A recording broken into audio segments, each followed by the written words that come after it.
کچھ اتاولے لوگ اپنے حصے کی حوریں یہی وصول کر رہے ہیں۔ عورتیں محبت کرنے کے لیے بنائی گئی ہیں، سمجھنے کے لیے نہیں۔ اگر جانوروں کا مذہب ہوتا تو انسان اس میں شیطان ہوتا۔ کوئی نر اپنی مادہ کے ساتھ زبردستی جنسی ملاپ نہیں کرتا سوائے انسان کے۔ جب میں جانوروں کے نزدیک ہوا تو انسان سے زیادہ اسے پیار کرنے والا پایا۔ محبت ایک دلدل ہے، آپ اس میں پہلا قدم رکھتے ہیں، دوسرا قدم آپ کو نہیں رکھنا پڑتا، کیونکہ دلدل کو ہمیشہ پہلے قدم کا ہی انتظار ہوتا ہے۔ دل میں اترنے کے لیے سیڑھی کی نہیں، اچھے اخلاق کی ضرورت ہوتی ہے۔ جس کو عبادت گاہ کے علاوہ خدا کے ہی دکھائی نہیں دیتا، اس کو خدا کے بارے میں کوئی علم ہی نہیں۔ کوئی ہنر، کوئی راز، کوئی روش، کوئی تو طریقہ بتاؤ کہ دل ٹوٹے بنا، ساتھ چھوٹے بنا، کوئی روٹھے بنا اور زندگی گزر جائے۔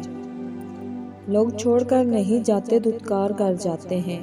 یہ آپ پر منحصر ہے کہ آپ کتنی بار ذلیل ہونا چاہتے ہیں۔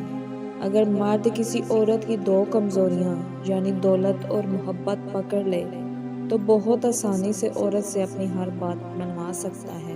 کبھی کبھی تمہاری اس قدر ضرورت محسوس ہوتی ہے کہ دل چاہتا ہے میں دنیا کی ہر عیش و عشرت ٹھکرا دوں اور صرف تمہارے پہلو میں آ کے اپنے آپ کو فنا کر دوں۔ جینے والوں کی قدر کیجیے، مرنے والے اپنی تعریف نہیں سن سکتے۔ مرد دنیا کی تمام عورتوں سے شادی کرنا پسند کرے گا اور اس پر بھی وہ مطمئن نہیں ہوگا۔ اس کا عدم اطمینان لامحدود ہوتا ہے۔ تین افراد کی تخیل ایک جیسے ہوتے ہیں، پاگل، عاشق اور شاعر۔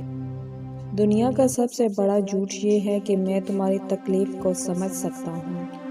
دکھ، رنج، افسردگی دراصل خوشی کی ناجائز اولادیں ہیں اور بہت لاڈلی اولادیں ہیں۔ بہت سے لوگوں کی زندگی میں محبت صرف ہدایت دینے آتی ہے۔ ایک ہی رات میں وہ تمام منزلیں طے کر لی جاتی ہیں جن کے متعلق سوچنا بھی گناہ سمجھا جاتا تھا۔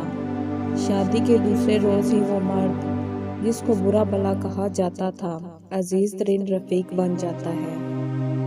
دنیا میں کامیاب ہونے کے لیے آپ کو اکیلے ہی سفر کرنا پڑتا ہے۔ لوگ آپ کے ساتھ تب ہوں گے جب آپ کامیاب ہو جائیں گے۔